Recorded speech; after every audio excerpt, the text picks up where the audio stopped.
Okay, so a note on the method I just taught, where you actually do get where is it?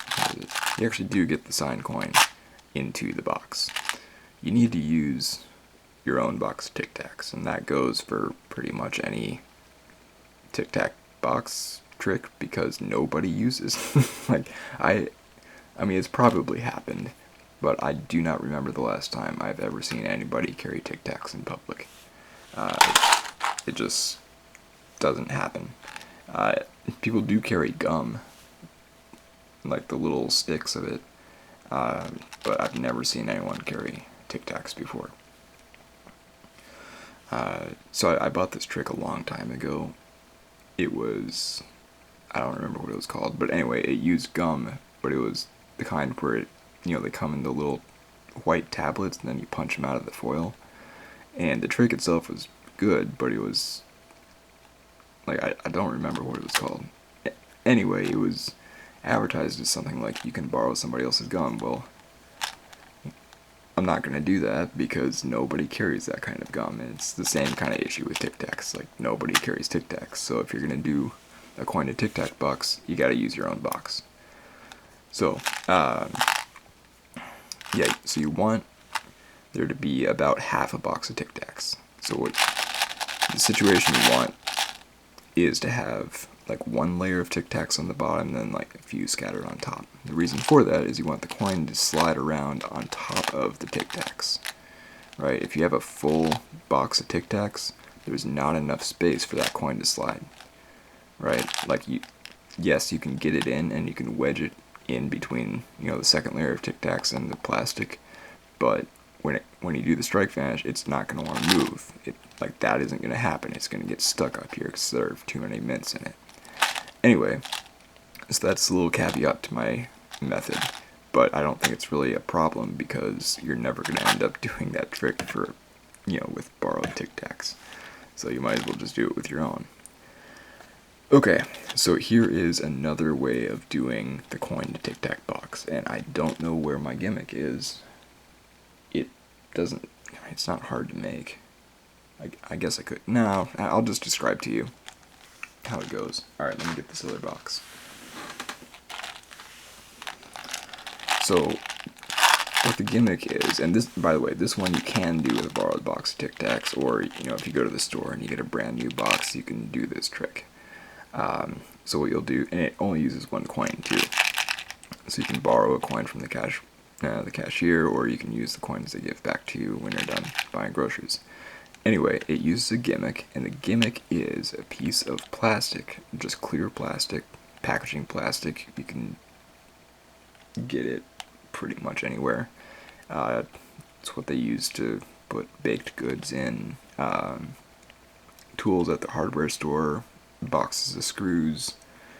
Pretty much any kind of child's toy comes in, this kind of plastic. Anyway, you just cut out a rectangle of it that's the same size as the back of a box.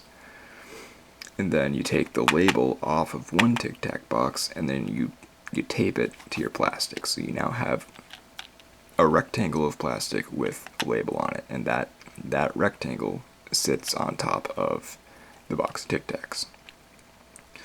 So what you do is you take your coin, and you throw it. You don't actually throw it, but you do the throwing motion. So you're gonna angle your fake back upwards just a little bit, just enough so there's a little gap right here. Then you take your coin and you just kind of aggressively push it right into that little slot, and then it goes in, and then you use your fingers to hold that plastic down, and then you can bounce the coin around underneath it and not worry about it coming out because you're holding down that plastic around the edges, right? So you can bounce it around, you can let people touch it, and sure enough, it gets bouncing around in there with the candy. And then to get it out, you just loosen your grip with all your fingers except your little finger and the base of your thumb, because you don't want to throw your fake back off. And then you just give it a toss, or not a toss, but an upwards. I'm gonna move the coin. You go like this, right? So what happens is the coin actually goes out like this, it flies up and you catch it in your other hand. And I'm telling you, when you actually, like when you do that in the mirror, it looks like you just throw it like this and the coin goes right through the plastic and then you catch it. It looks so sick. Anyways, that is the other way of doing the coin to tic-tac box, except in this case it doesn't actually go into the box.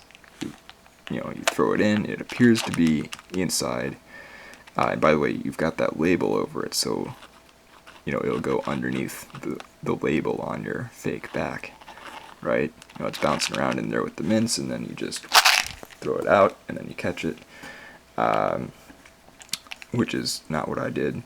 Throw it out, you catch it, you hand them the coin, and while they're freaking out about that, you're just going to palm off the back and hand them the mints with the other hand. Okay, so I think that's it. Oh, and also with that, you can do the same kind of performance, or the intro or the presentation of, I used to have this challenge where I would bet people $10 they couldn't get a coin into the tic-tac box without opening it. But I had to stop doing that challenge because I kept losing because people kept coming up with ways to bend the rules. However, here is how a magician would get a coin into a tic-tac box without opening the box. And then boom, goes through, bounces around in there, you can touch it, they can touch it, and then you toss it out and catch it. So, yeah, I think that's it. Okie doke. There was something else. Oh yeah, hey, so check out I've got this peak box, so I'm gonna give out a card at any number, probably tomorrow, maybe tonight. Anyway, it uses that peak box. It allows you to get a full peek of a folded billet, or a playing card. So you can take a playing card, have them write their name or a word, or do a drawing or something on it, fold it in half, you put it into the box, you put the box on the table, and you get a full peek. Okie doke. So, have a good one.